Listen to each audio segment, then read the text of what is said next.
Welcome. Yebo Physics.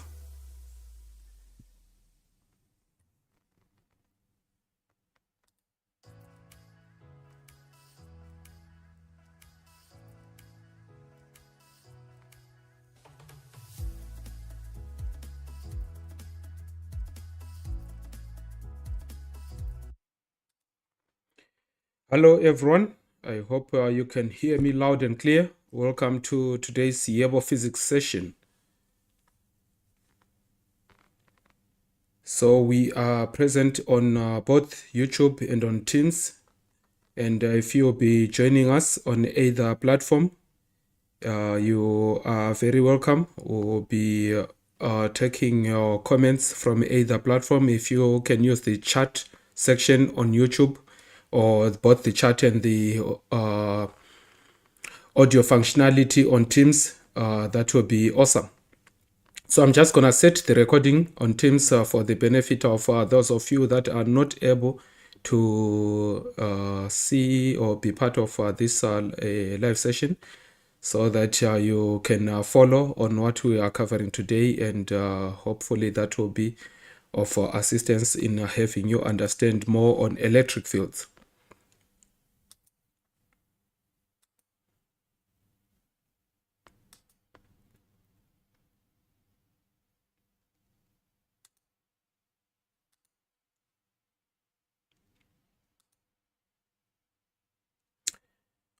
So the recording has just started. We will be starting on the first part of this session, which is a question on question 19 on the TAT practice quiz on Moodle. And this is a question on continuous charge distribution. So I hope those of you on Teams, you can see the screen that I'm sharing, so that you can follow on the proceedings as we go through today's activity. Otherwise, please feel free to raise your questions if ever you have any as we go, so that we can address them together and discuss. It's more fun when we discuss some of these things and explain where you require some detailed explanations.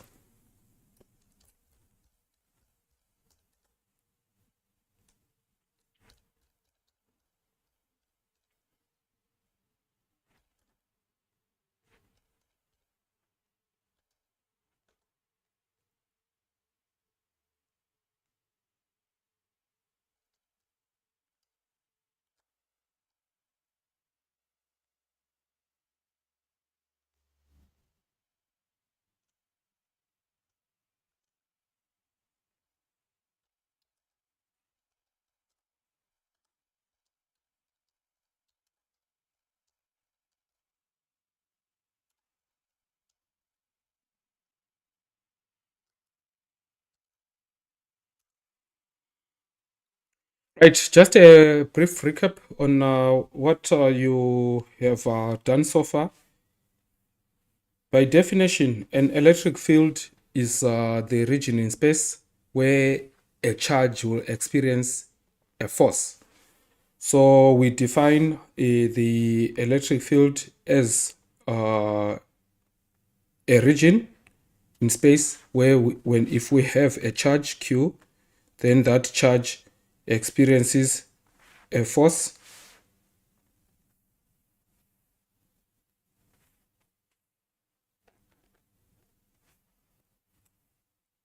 That charge tends to experience a force.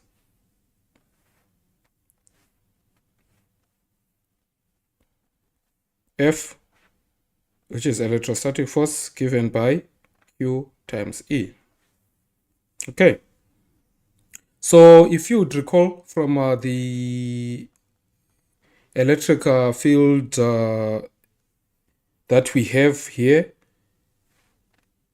force is a vector and charge is a scalar, but electric field therefore should be a vector as well, such that we know that the electric field usually flows from positive to negative. The electric field is one that flows from positive to negative, so it has direction that makes it a vector. And we can quantify this electric field depending on the source. This is if we have a source as the parallel plates, then it is the voltage across the plates over the distance of separation between the plates. But if the source of the field is a point charge, then usually the field is something like this. Okay.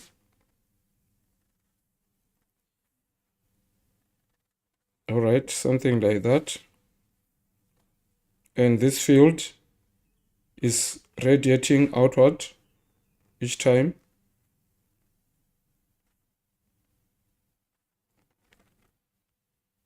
And for a field coming from another charge Q, which is positive in this case, then this test charge, the small q placed at any point in that field tends to experience a force given by Coulomb's law, which is equal to Q times the value of the big charge Q over R squared multiplied by a constant Ke. So this is Coulomb's law, which says the force between charges is proportional to the product of the two charges, small q and big Q, and inversely proportional to the square of the distance of separation between the two. So this R is the distance from the center of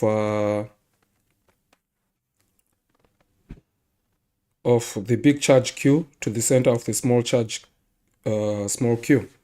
So that will be the square of that distance of separation, and this is Coulomb's law. And the direction there is in the direction of the unit vector of the distance r, which means we give this force also as a vector, as we know it's a vector. The magnitude would be where we consider the magnitude of this unit vector, which is 1, and the magnitude of this force, which is the magnitude given just as F. So when we deal with forces and we need to calculate force, remember force is a vector, and if we are to fully describe the force, then we give both magnitude and the direction in which it is acting. The same would apply to an electric field. Okay, so this means when we deal with charges like this, it actually leads to our understanding of continuous charge distributions. So with continuous charge distributions, you remember for the field, electric field along a conductor carrying a current I, then based on a Gauss law, which looks at a Gaussian surface,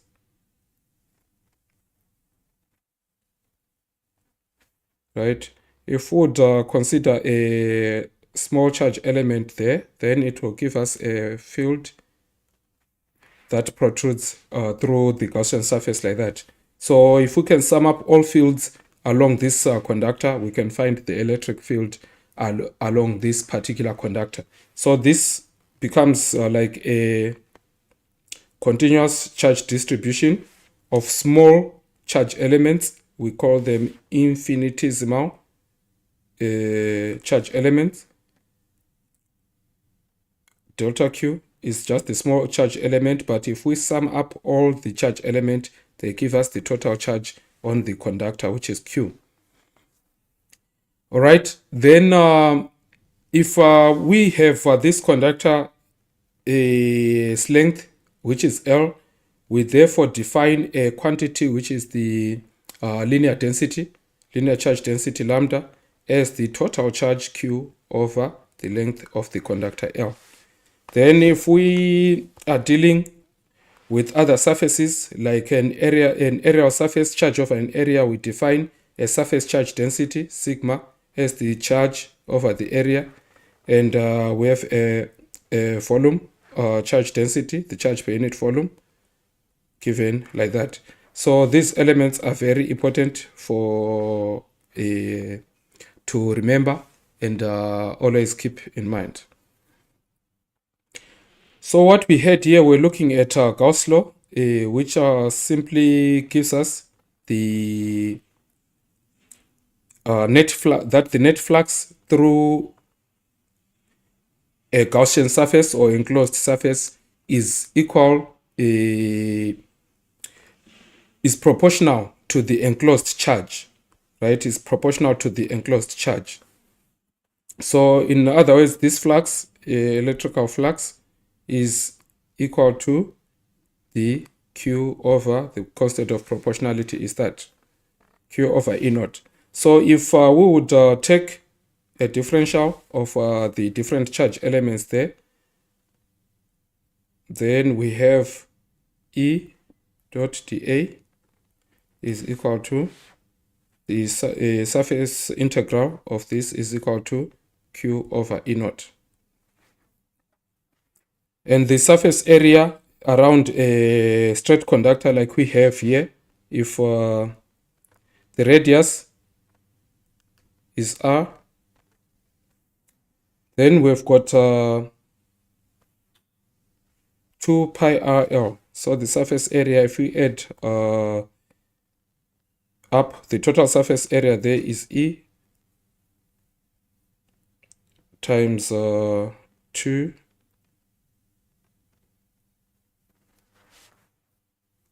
pi RL. Okay.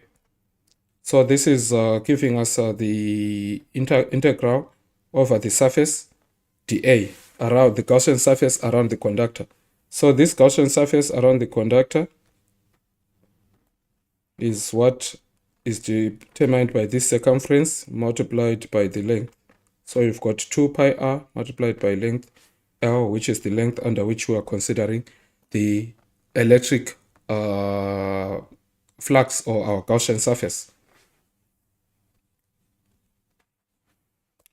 So with this, we know that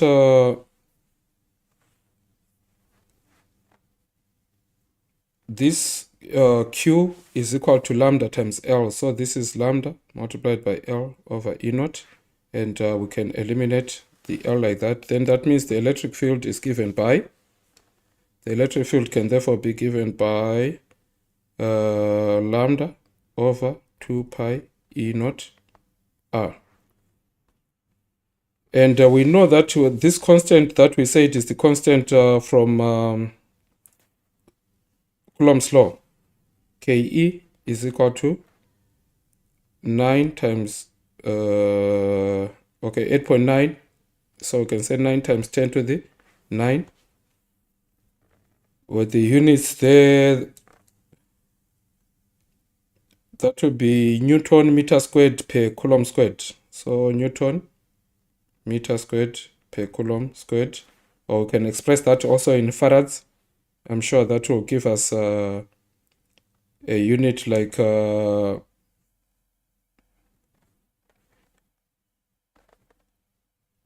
yeah, that's expressible in farads. You can re-express that in terms of the farads by just using the relationship between Q and the capacitance, right? There's a relationship between Q, the charge, which is capacitance times voltage. So we can express also that in farads. That's possible. But anyway, besides the units, what we are interested in is that Q is equal to 1 over 4 pi E naught. So that should be meter per farad for Ke then. I think that should be meter per farad. So if Ke is 1 over 4 pi E naught, we can put our Ke in this expression. So that would be 2 lambda over 4 pi E naught R. And that's therefore 2 Ke lambda over R. So that's how we determine the electric field around a conductor. Sorry about that connection. I need to be careful, a little more careful with the screen there.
Okay, I think we are reconnected.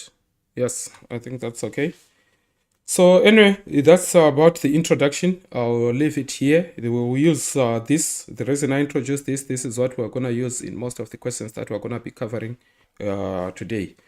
So I'll just go on to the first part, the question that we see on the screen right now, which is question 19. A charge of 25 nanocoulombs is uniformly distributed along a circular arc of radius 2 meters that is subtended by a 90-degree angle. What is the magnitude of the electric field at the center of the circle along which the arc lies? So this question gives us a scenario where we have a 90-degree angle subtending an arc like that, and the radius r is equal to 2 meters as given there. The total charge on the conductor q is 25 nanocoulombs. We're not given the length, but we can find the length of that part of the conductor. Yes.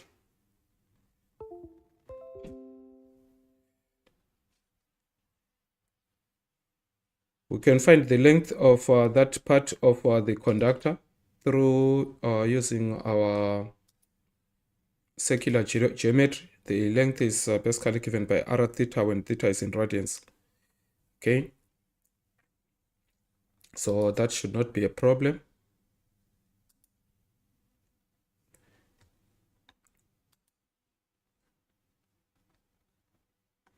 And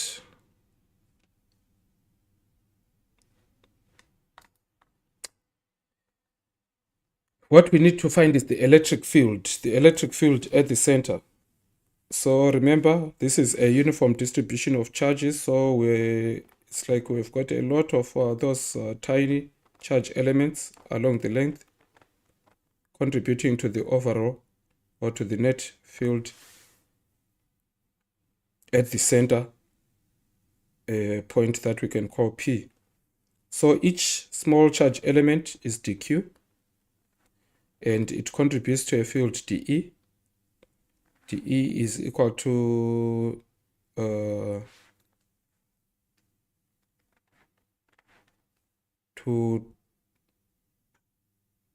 we can say Ke times dq over r. So this is the expression that we can use to represent the electric field. And now that these elements are from a continuous charge distribution, in terms of lambda, we've seen that for each element, the element there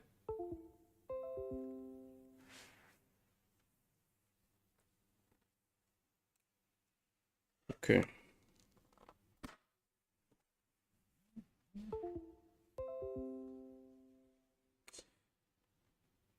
Okay.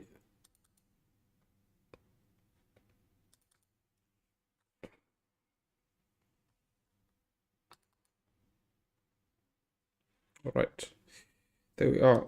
Sorry, the system keeps on disconnecting, but I'll just try to keep it steady so that we go through with this activity. So in this case, we have each element or the electric field at any is the sum of, let's say, if we have Q1 there, we have, and we divide this into 2, then that angle is 45. and that other angle there will be 45. So we'll be summing through 45 degrees, the sum of elements from, this is electric field DE1, this is electric field DE2.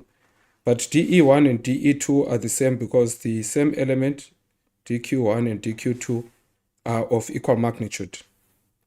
So the total electric field we are going to integrate in this case is going to be equal to 2 K KE dq over R. So because we're adding two elements DE1 and DE2 to get a resultant electric field along that line. So that would be the resultant field at each point. But we're going to sum this through the length that's given by theta equals to 45.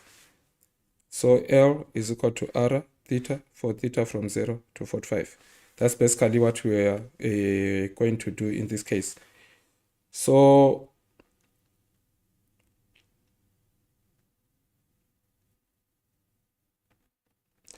if we're adding this, the total DE, the total electric field at the point P, it will be KE dq1 over R cos theta plus KE dq2 over R cos theta. So the angle between them is the same because of symmetry. And we said Q1 and Q2 are equal. So that would be 2 KE dq over R cos theta, like that.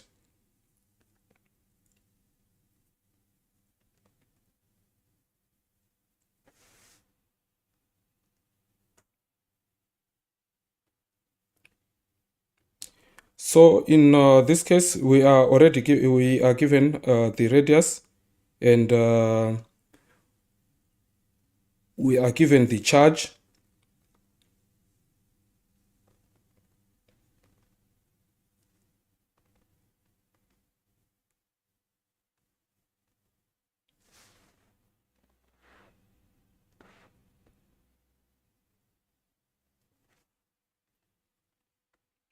We can now express this through the angle,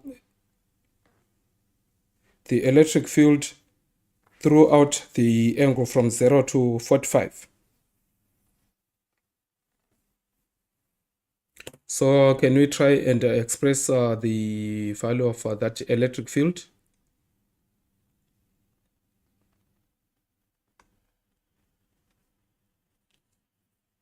So which means we're basically integrating dE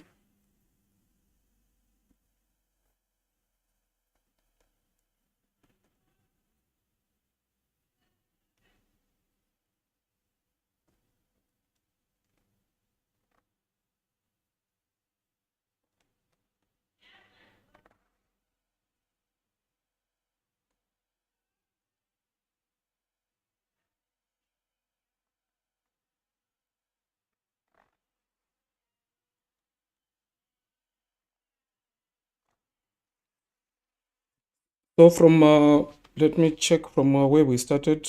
I think this should give us the same relationship.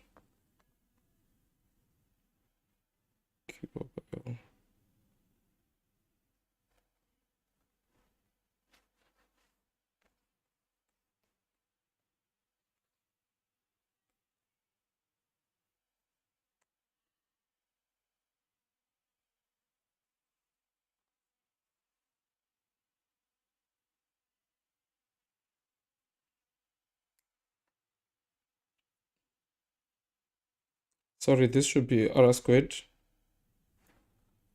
This should be R squared.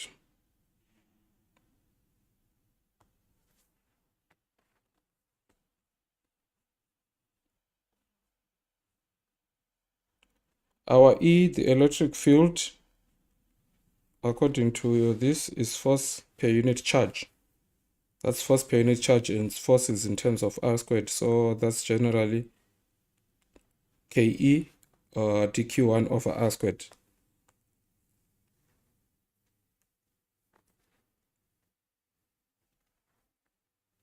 So remember, we expressed the length. We said the length L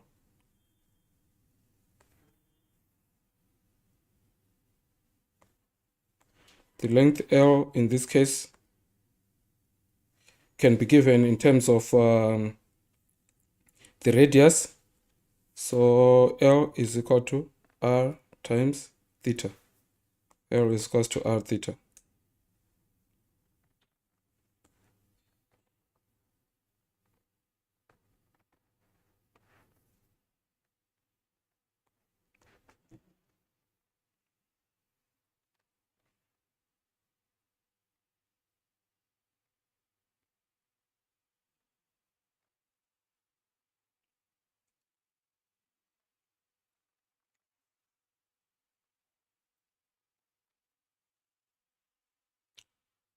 So I think to just simplify the nature of the problem, what we have is an expression. In this case, the electric field is such that at point P, this electric field will be, we can use this same expression which we found for a straight conductor. E equals to 2 Ke lambda over R. And the components that add to it, we can say lambda cos theta. So each element adds up, the element add up to the total electric field, which is equal to 2 Ke lambda cos theta, where theta is just the angle between the x-axis in this case and the direction of the electric field being contributed to by each element. So in this case, for this element which is subtended by 90 degrees, then theta is 45 degrees. And we just plug in 2 multiplied by 9 times 10 to the power 9 multiplied by the charge, which is given as 25 times 10 to the negative 9 nanocoulombs. Cos theta is root 2 over 2, which is cos 45. And R is 2. R is 2. So we can eliminate that and that, this and that. We've got 9 times 25 times root 2 over 2.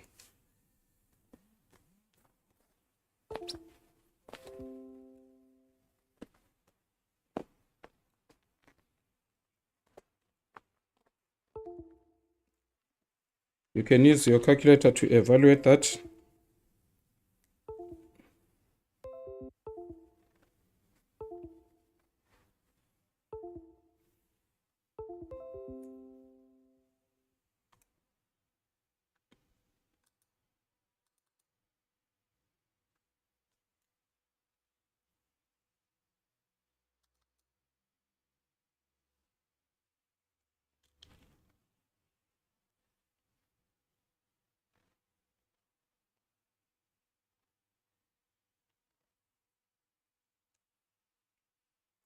So 9 multiplied by 25 multiplied by root 2 and divide by 2.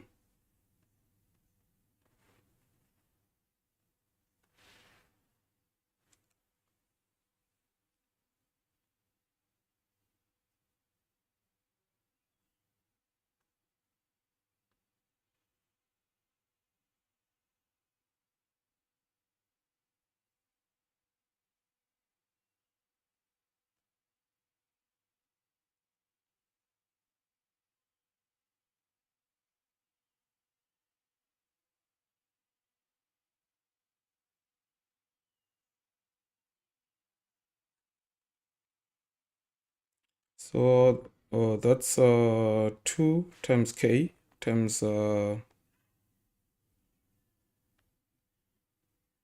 okay, so that's lambda. Lambda will be Q over what? Q over L, so R theta there. So this is Q, we multiply again by R theta.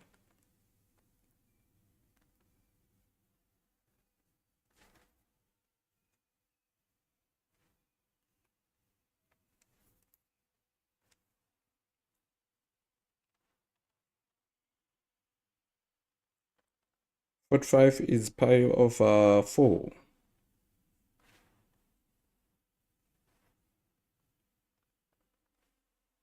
Okay, let's just go over it again.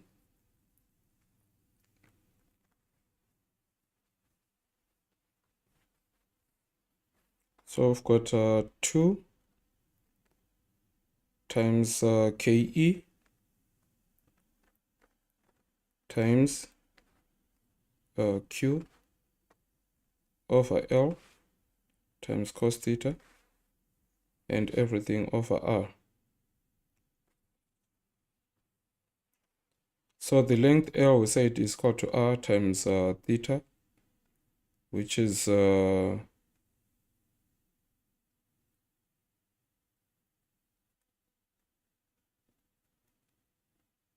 this case, the whole length is theta is pi over 2, not pi over 4. The whole length is given by pi over 2. So that gives us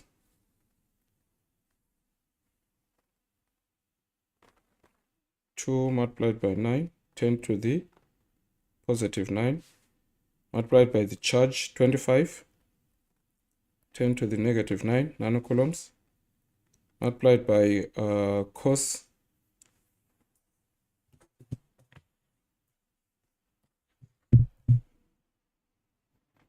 the maximum angle there is 45, which is root 2 over 2, and then divided by L.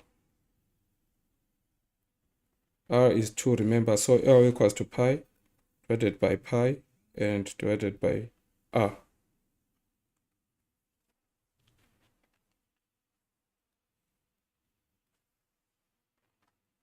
So we removed this, we removed that, and we've got 9 times 25 times root 2 over 2 pi.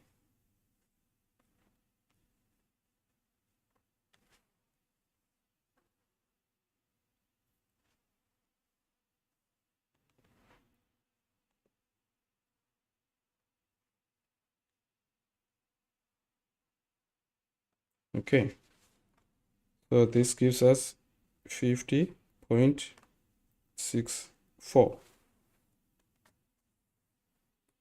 newtons per coulomb.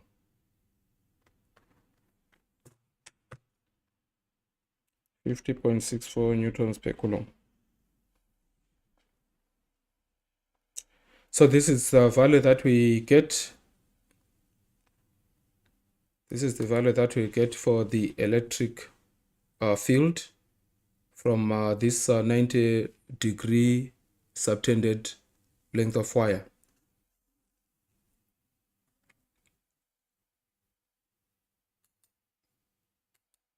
Let's just check with the solution there. 50.6 will be closer to 51 to 2 significant figures.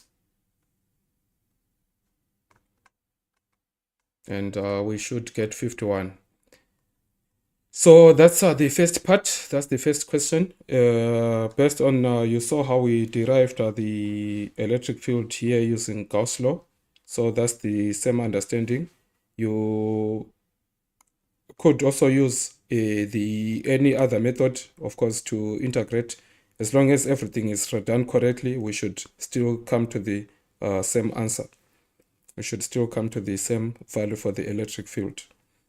Okay, so for question 20, question 20 says a uniformly charged rod of length 2 meters, charge per unit length, 3 nanocoulombs per meter is bent into a semicircle And what is the magnitude of the electric field at the center of the circle? What is the magnitude of the electric field at the center of the circle?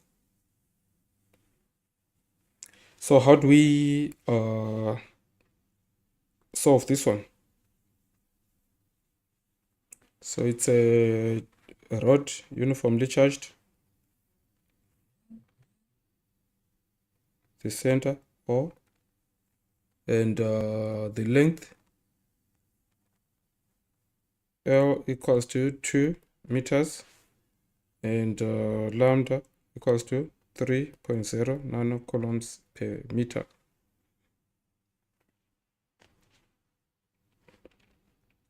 So what is the electric field at the point O?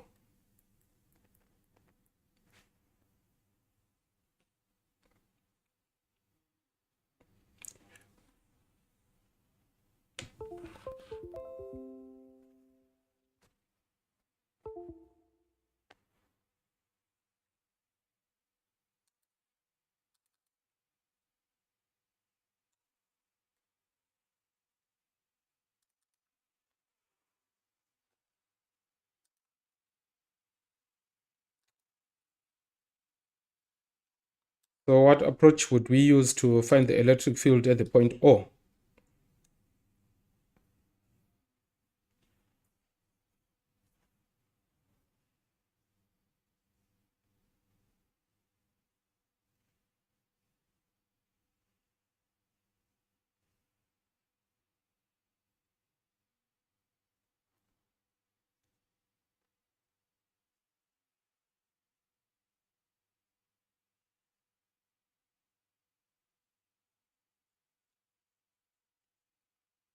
So in the same way we calculated the field from the previous question.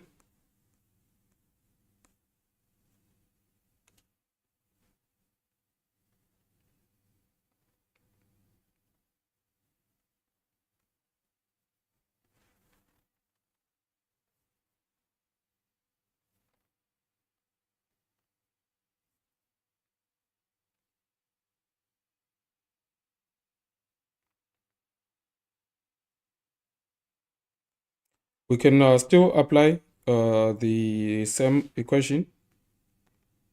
In this case, E equals to 2 KE lambda over R to find this electric field.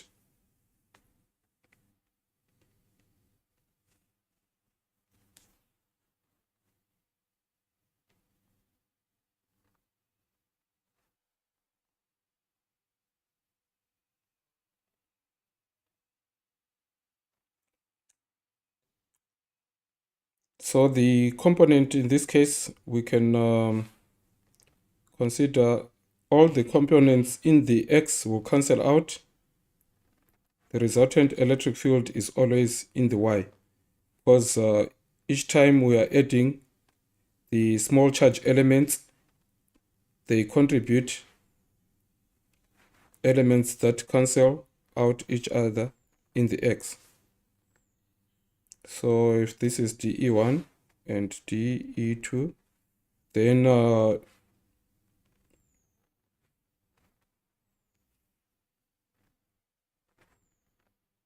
and the angle there is theta, then DE1 cos theta and DE2 sin theta will cancel out. So we're adding all the DE sin theta components we add to give this electric field. So the summation of this DE sin theta, where theta goes from 0 to 90, is what we are going to be adding.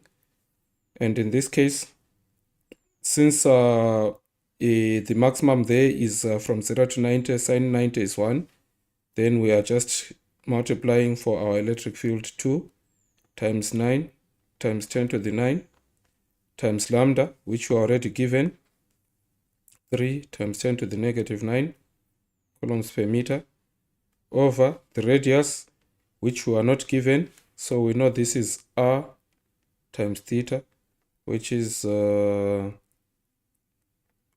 means r equals to 2 over pi, because the length there is given by the angle theta being equal to pi. So r equals to 2 over pi. So we have 27 pi newtons per coulomb. That will be 27 pi newtons per coulomb.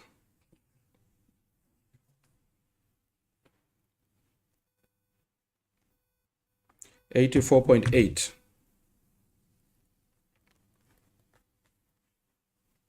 newtons per coulomb or volts per meter. So our electric field is 84.8, which is to two significant figures, gives us 85. So we have 85 newtons per coulomb.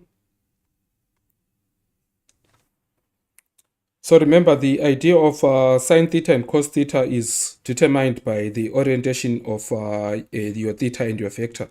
So in this case, the cos theta components for the individual electric fields from the charge elements are in the x and they cancel out, and the one that remains is in the y. So the ones in the y add up to give us this total. And so in terms of sine theta, if we integrate from 0 to 90 up to the point where we are adding, because remember this 2 is because we have contributions from either side of the symmetry. So that should be the way to look at it.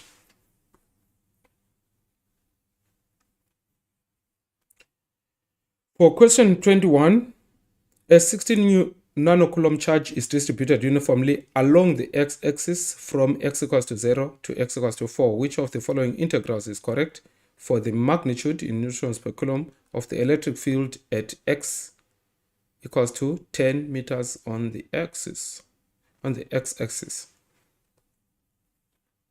So there's a uniform distribution of charge from x equals to 0,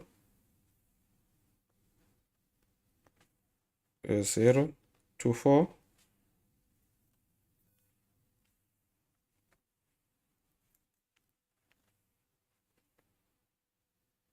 Okay, something like that.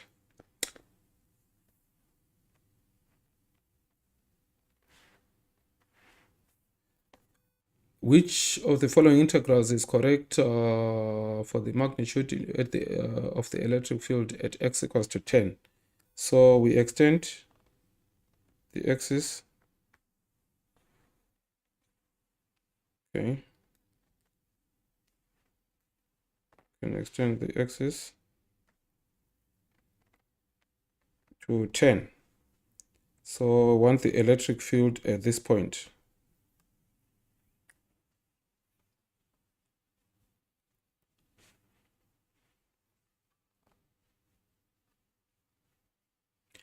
So how do we determine that electric field? So this is a uniform distribution of 16 nanocoulombs total charge, which is 4 coulombs per meter, because this is in meters. These are meters.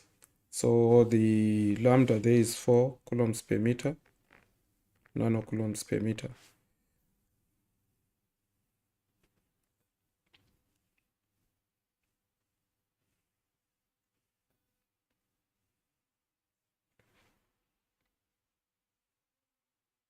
So remember, electric field E equals to, or dE will be equal to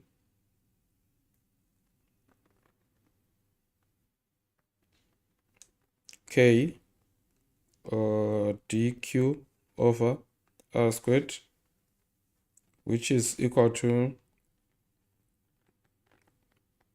K lambda dx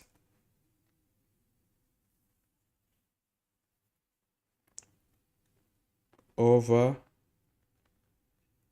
so we said Q over the length which is along the x is or let me say dq dx becomes the lambda. Dq dx becomes the lambda, is the charge element over the unit length element along the conductor. Because it is uniform, dq dx should be the same throughout. So whichever charge element is contributing to the electric field dE at that point, then that element dq is equal to k times dq is equal to lambda times dx. So multiply by dx both sides. We get dq equals to lambda dx. So we have replaced this dq with lambda dx. Then the value of r in terms of x, this one will be given as whatever value of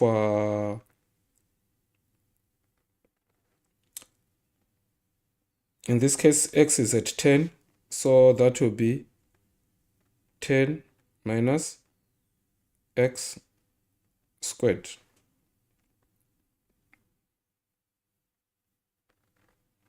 So remember the distance, if x is 4, which is the whole length, then the whole length is contributing to the electric field. So the distance from there is simply 10 minus 4, which is the difference of distance of 6 from the whole length. Then if the charge is ending at, for a charge contributing at any other point, that point is going to be determined by, in this case, by x. So it will be in terms of 10 minus x all squared. So integrating both sides, we have e equals to the integral from x increasing from 0 to 4 of k lambda dx over 10 minus x all squared. So this is the expression. We have said k. Did we find the value for k? We know k is 9 times 10 to the 9. Lambda we've said is this. So we can express that 0, 4, 9 times 10 to the 9 multiplied by 4 times 10 to the negative 9 dx over 10 minus x all squared. That's 36 dx over x minus 10 over 10 minus x squared.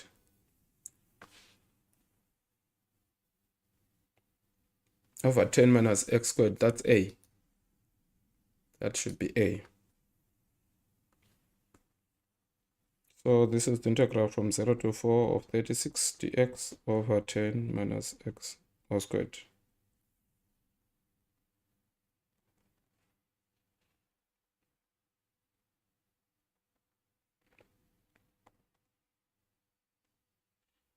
So in other words, you can see that the smaller the s, the smaller the x, the smaller the electric field.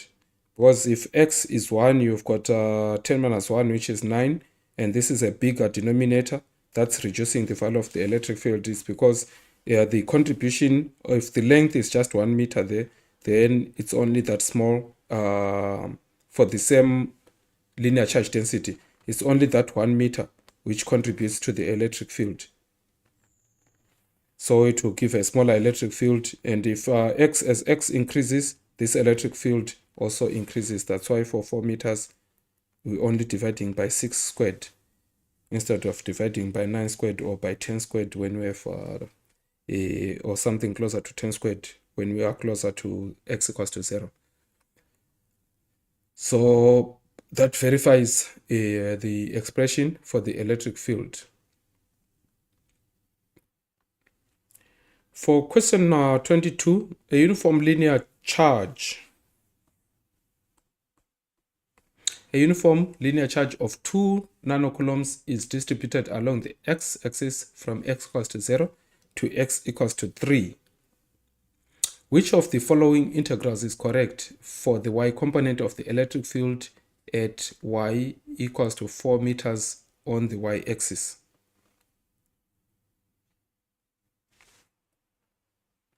So in this case, we can have a drawing again, and okay.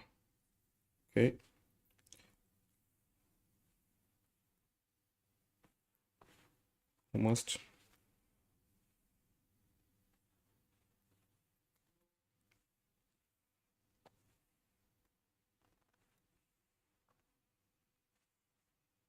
Then it says from 0 to 3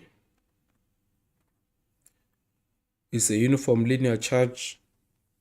So this is the linear charge.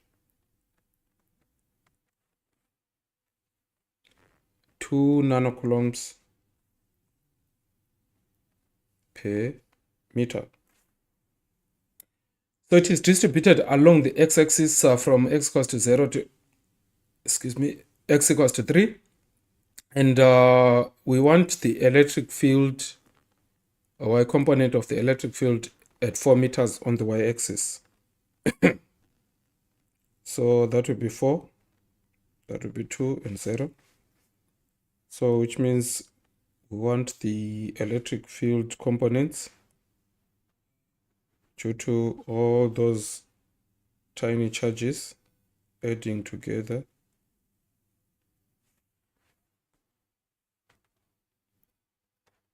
to give EY.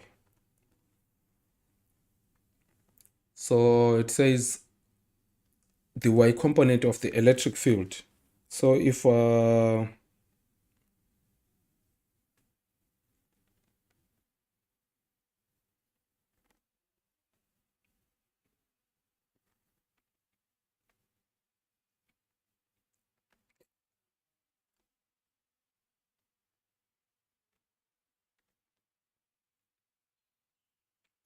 the component that contributes to the electric field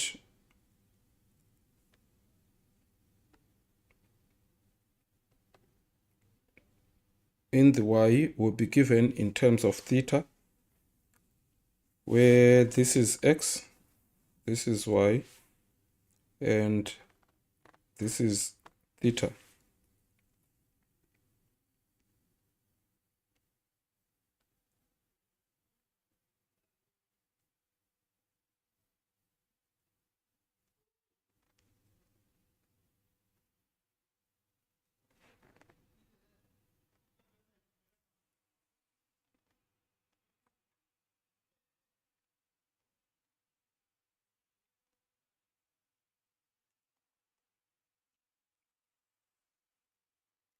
So if we add all the,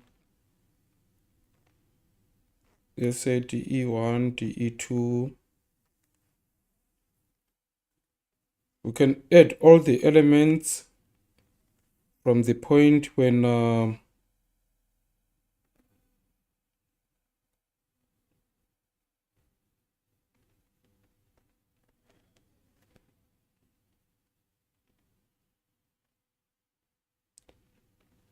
let's say when theta, where does theta become 0? Okay, so theta doesn't go to 0 because we're not considering an infinitely long conductor or infinitely long charge, linear charge. So theta can only increase from its value there up to 90 degrees. And hence we have cos theta equals to y over opposite of this is r. Let's say this is the distance of separation r. So r will be equal to the root of x squared plus y squared over r. Opposite of r, is it cos theta?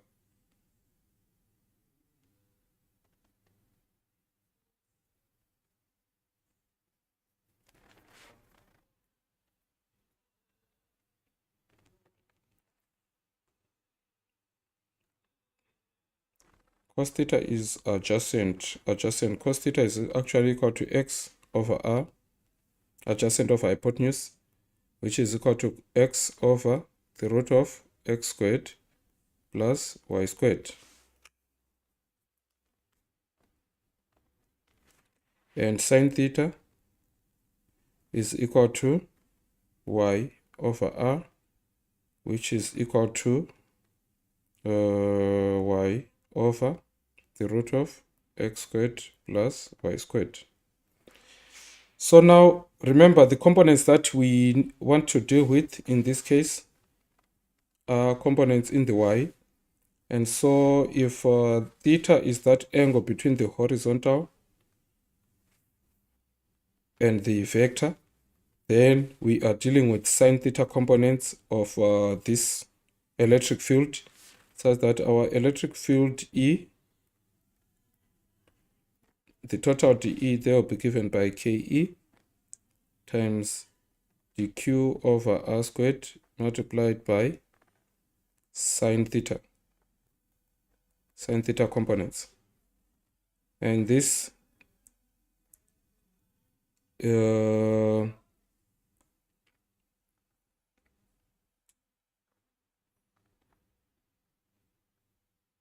dq is lambda times dx, so Ke again dq over dx equals to lambda, so dq is lambda dx multiplied by sine theta over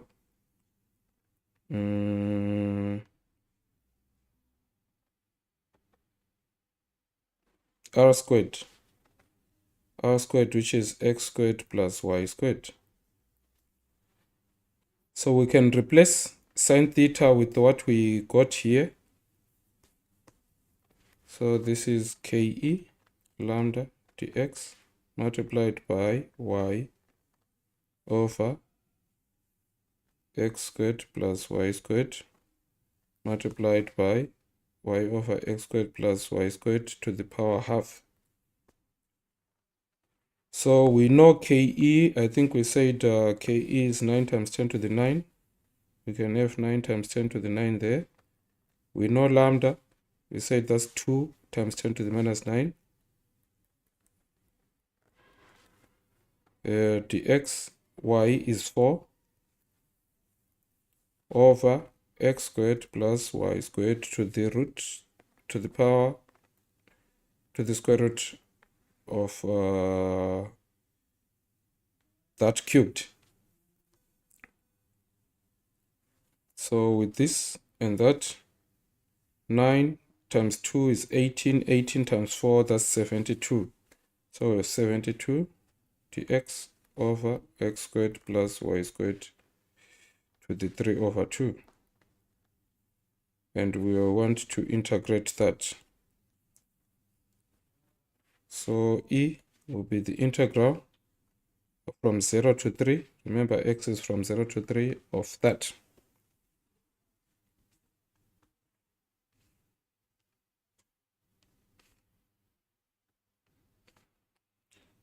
So since y is constant at 4, we can put 4 squared there. That gives us 16. And an expression that gives us 16 plus x squared to the 3 over 2 with a 72 at the top.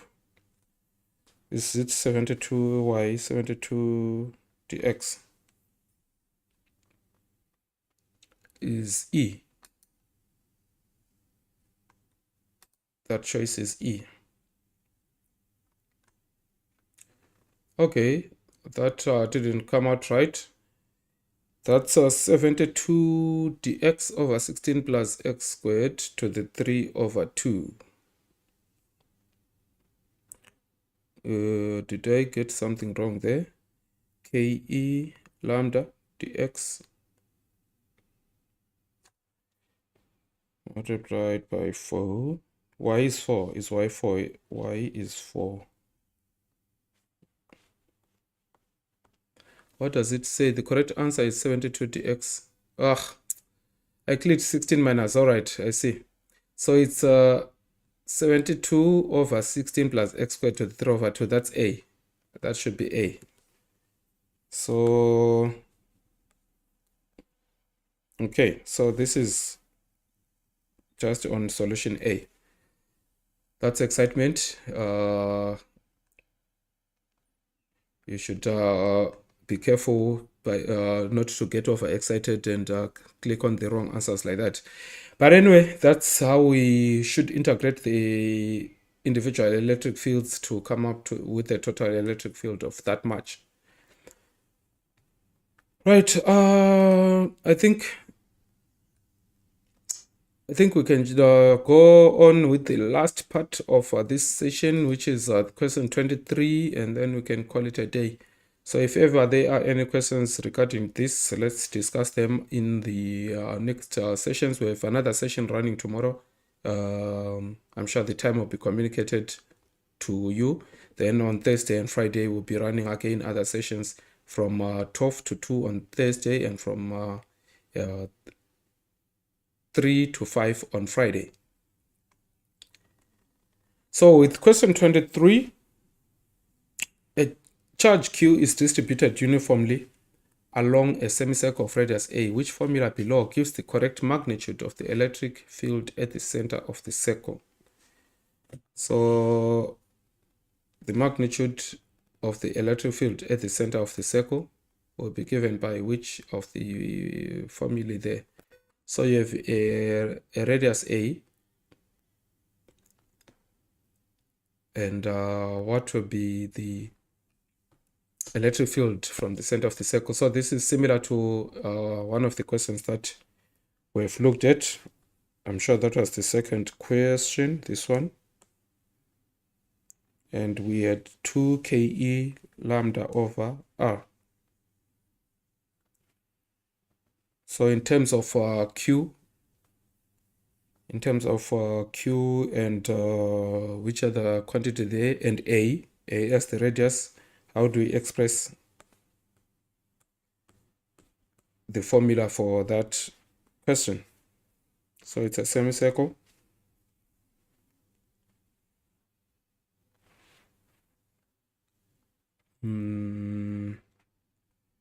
With the center. And what is the electric field, the total electric field at that point?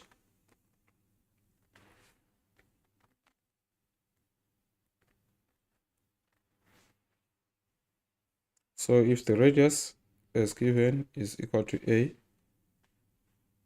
and K lambda is Q over R theta, which is pi A, and then this is 2 Ke times lambda, which is Q over pi A squared. Ke 2Q over pi A squared.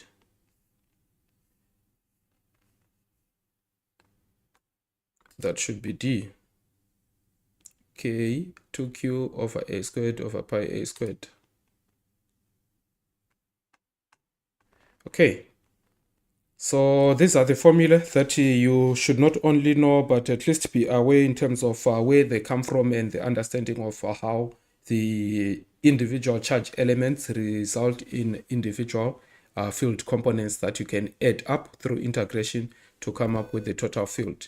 So for today, that's all from me and everything that we had set aside for this session. If there be any questions, please feel free to get in touch with us, and let's address them together in any of the upcoming sessions where my colleagues will also be on the platform. That's for today, and the coming holiday. Keep safe and all the best with your studies. Goodbye for now.